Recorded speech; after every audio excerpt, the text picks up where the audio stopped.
Ngayon pakikita ko sa inyo yung binili ko na automatic solar panel battery charging board. Ito guys, yan guys, unbox tayo ulit para makita nyo yung mga binibili ko kasi wala tayong magawa so experiment lang tayo palagi. So ito siya guys, mura lang siya kasi may mga solar panel ako charge ko sa solar, so ito magagamit ko sa board. Ayan, napakaliit na lang guys. Ayan ayan naman instructional, may instructional naman siyang laman. Ayan ayan naman instructional guys. Ayan, yun yung board napakaliit, ang galing sobrang inano talaga naman, napakagaling naman i-check, parang ano na lang ng phone. Ayan ayan na instruction niya guys, hindi ko maintindihan. Ayan China talaga, ang galing ng China Kaya mag-aral na ako mag-Chinese para mag-aralan ko itong mga ano nila. Ayan yung ano ng board. Ayan yung isang drawing. Ayan ayan, ang laki sa drawing ang laki mo sa drawing, sa personal hindi. Ayan. Meron naman palang English. Ayan may English naman siya na instruction. So ayan guys ito ang board. Nakakatawa yung board, napakalaki. Ayun, nahulog.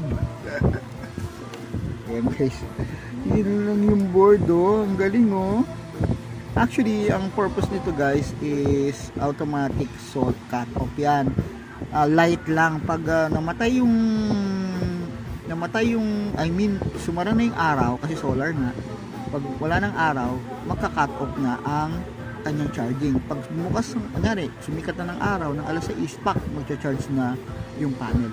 So ganun siya high-tech, pero pakaliit lang po niya parang kasing liit ng dumi ng kuko ko. Kasi kailangan kong kailangan. Yan guys liit lang. Pero kahit maliit yan, powerful yan guys. Sa halagang 103 pesos lang, meron ka ng automatic cut off, automatic on off charging. So ilalagay mo sa board. Ganun ka. Ganun so ikaw na mismo gagawa ng mga board mo ganda pwede yan, diba? So yun, pakita natin yung instruction, medyo may time pa naman The circuit board has no overcharge and over-discharge protection. Okay, the battery must be equipped with a protection board. Otherwise, it will be overcharged or discharged and damage the battery. Parameters: compatible battery voltage 3.7 to 24 volts. Solar panel input voltage, battery voltage is 1.5 solar panel voltage. So output is 1.5 output voltage sa battery. Output voltage, maximum input current 3 amperes.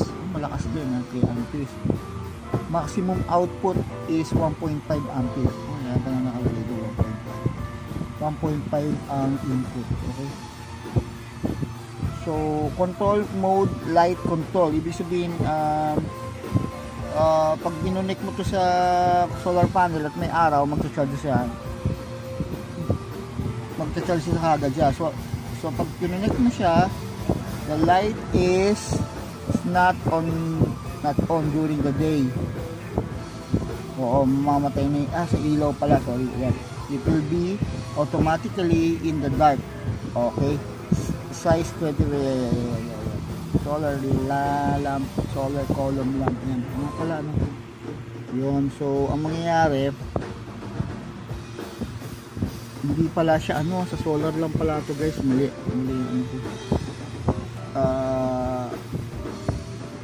siya yung board para bumukas at mag-on off ang ilaw pala. Okay? So guys, yun na.